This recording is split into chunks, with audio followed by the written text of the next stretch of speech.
ನೋಡಿ, ಬೆಂಗಳೂರಿನ ಜನಕ್ಕೆ ಕಳೆದ 4 ವರ್ಷದಿಂದ ಈ ಯೆಲ್ಲೋ ಲೈನ್ ಆಪರೇಷನಲ್ ಆಗಬೇಕು ಅಂತ ಯಾರು ಹೋರಾಡಿದ್ದು ಅನ್ನೋದು ಜನಕ್ಕೆ ಗೊತ್ತಿದೆ. ಯಾಕೆಂದ್ರೆ 4 ವರ್ಷದಿಂದ ನಾನು ಪ್ರತಿ ದಿವಸ ಏನ್ ಸಮಸ್ಯೆ ಇದೆ, ಏನ್ ಬಗೆಹರಿಸ್ತಾ ಇರೋ ಅಂತ ಪ್ರಯತ್ನ ಮಾಡ್ತಿದ್ದೀವಿ ಅಂತ ನಾನು ಪ್ರತಿ ದಿವಸ ಅಪ್ಡೇಟ್ ಮಾಡಿದ್ದೀನಿ. ಮಾಧ್ಯಮದ ಜನ ನೀವೆಲ್ಲರೂ ಕೂಡ ಕನಿಷ್ಠ ಅಂದ್ರೂ ನನ್ನೊಂದು 15 ಪ್ರೆಸ್ ಕಾನ್ಫರೆನ್ಸ್ ಯೆಲ್ಲೋ ಲೈನಿಗೆ ಸಂಬಂಧಪಟ್ಟಂತೆ ನೀವು ಕವರ್ ಮಾಡಿದ್ದೀರ. ನಿಮ್ಮದೇ ಚಾನಲ್ಗೆ ಹೋಗ್ಬಿಟ್ಟು ನೀವು ಹಿಂದೆ ನಿಮ್ಮ ಹಳೆ ವಿಡಿಯೋಗಳನ್ನು ನೋಡಿದ್ರೆ ಅದರಲ್ಲೇ ಸಿಗುತ್ತೆ. ಲ್ಯಾಂಡ್ ಅಕ್ವಿಸಿಷನ್ ಪ್ರಾಬ್ಲಮ್ ಆಯಿತು, ಅವಾಗ ನಾನು ಇಂಥದನ್ನು ಸಾಲ್ವ್ ಮಾಡೋದಕ್ಕೆ ಪ್ರಯತ್ನ ಪಡ್ತೀನಿ. ಮೆಟ್ರೋಗೆ ಕೋಚ್ಗಳನ್ನು ತಯಾರು ಮಾಡಲಿಕ್ಕೆ ಶ್ರೀನಗರ್ನಲ್ಲಿ ಹೊಸ ಫ್ಯಾಕ್ಟ್ರಿ ತಯಾರು ಮಾಡಿಸ್ತು. ಹೊಸ ಡೆಡಿಕೇಟೆಡ್ ಅಸೆಂಬ್ಲಿ ಲೈನ್ನ ಬೆಂಗಳೂರಿಗೋಸ್ಕರ ಪ್ರಾರಂಭ ಮಾಡಿಸ್ತು. ಕೇಂದ್ರ ಸಚಿವರನ್ನ ಕರ್ಕೊಂಡೋಗಿ ನಾನೇ ಅಲ್ಲಿ ಉದ್ಘಾಟನೆ ಮಾಡಿಸಿ ಬೆಂಗಳೂರಿಗೆ ಕಳಿಸ್ತು. ಕಸ್ಟಮ್ಸ್ ಅಲ್ಲಿ ಪ್ರಾಬ್ಲಮ್ ಆದಾಗ ಫೈನಾನ್ಸ್ ಮಿನಿಸ್ಟರ್ನ ಸರಿ ಮಾಡಿಸಿತ್ತು.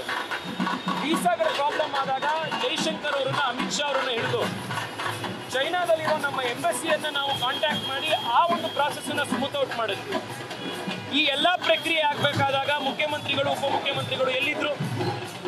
ಇವತ್ತು ಏನಾಗಿದೆ ರಾಜ್ಯ ಸರ್ಕಾರಕ್ಕೆ ಅಂದರೆ, ಯಾವುದು ಅವರು ಮಾಡಿರೋದಿಲ್ವೋ ಅದ್ರ ಬಗ್ಗೆ ಒಂದು ಕ್ರೆಡಿಟನ್ನು ಕಸಿದುಕೊಳ್ಳುವಂಥ ಒಂದು ಕಾಯಿಲೆ ಪ್ರಾರಂಭ ಆಗಿದೆ.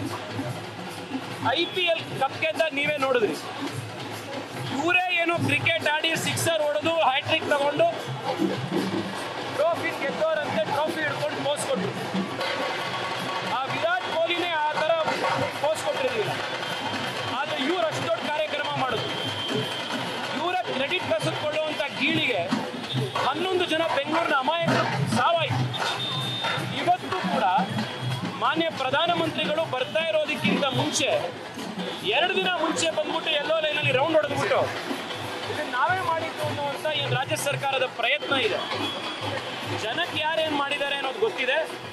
ಜನ ಅದಕ್ಕೆ ಸರಿಯಾದಂಥ ಸಂದರ್ಭದಲ್ಲಿ ಉತ್ತರ ಕೊಡ್ತಾರೆ. 63% ಅಷ್ಟು ರಾಜ್ಯ ಸರ್ಕಾರದಿದೆ, ಕೇವಲ 32% ಮಾತ್ರ ಕೇಂದ್ರ ಸರ್ಕಾರದ್ದು. ನೋಡ್ರಿ, ಮೆಟ್ರೋ ವರ್ಕ್ ಆಗುವಂಥದ್ದು 20-20-60 ಅನ್ನುವಂಥ ರೇಷಿಯೋದಲ್ಲಿ 20% ರಾಜ್ಯ ಸರ್ಕಾರ, 20% ಕೇಂದ್ರ ಸರ್ಕಾರ, ಇನ್ನು 60%ಗೆ ಇಂಟರ್ನ್ಯಾಷನಲ್ ಸಾಲ. ಅದಕ್ಕೆ ಕೇಂದ್ರ ಸರ್ಕಾರ ಗ್ಯಾರಂಟಿ ಕೊಡುತ್ತೆ ಹೊರತು ರಾಜ್ಯ ಸರ್ಕಾರದವ್ರದ್ದಲ್ಲ. ಇವ್ರು ರಾಜ್ಯ ಸರ್ಕಾರದವ್ರು ಯಾರ್ದಾರೋ ಒಂದು ಇಂಟರ್ನ್ಯಾಷನಲ್ ಸಾಲ ತಗೊಳ್ಳಿ, ಇವ್ರ ಗ್ಯಾರಂಟಿ ಮೇಲೆ ನೋಡೋಣ. ಹಲವು ವರ್ಷಗಳ ಕನಸು ನನಸಾಗ್ತದೆ. ಕ್ರೆಡಿಟ್ ಯಾರಿಗೆ ಸೇರಬೇಕು ಅಂದರೆ, ಈ ಮೆಟ್ರೋ ಲೈನು ತಯಾರಾಗಿರುವಂಥದ್ದು ಬೆಂಗಳೂರಿನ ನಾಗರಿಕರ ಹಣದಿಂದ. ಯಾರು ಬೆಂಗಳೂರಿನಲ್ಲಿ ಕೂಲಿ ಕೆಲಸ ಮಾಡ್ತಾರೋ, ಹೋಟೆಲಲ್ಲಿ ಕೆಲಸ ಮಾಡ್ತಾರೋ, ಗಾರ್ಮೆಂಟ್ ಫ್ಯಾಕ್ಟ್ರಿ ಕೆಲಸ ಮಾಡ್ತಾರೋ ಅಂತ ಬಡವ ಕೂಡ ಅವನು ತೆರಿಗೆ ಕಟ್ಟಿದ್ದಾನೆ. ಆ ತೆರಿಗೆ ಹಣದಿಂದ ಇದು ರೆಡಿಯಾಗಿರುವಂಥದ್ದು. ಇದರ ನಿಜವಾದ ಕ್ರೆಡಿಟ್ ಹೋಗಬೇಕಾಗಿರೋದು BJPಗೂ ಅಲ್ಲ, ಕಾಂಗ್ರೆಸ್ಸಿಗೂ ಅಲ್ಲ, ಬೆಂಗಳೂರಿನ ಸಾಮಾನ್ಯ ಪ್ರಜೆಗೆ ಹೋಗಬೇಕಾಗಿರೋದು. ನ್ಯೂಸ್ ಫಸ್ಟ್, ನಿರ್ಭೀತಿಯಿಂದ ನಿಮ್ಮ ಪರವಾಗಿ.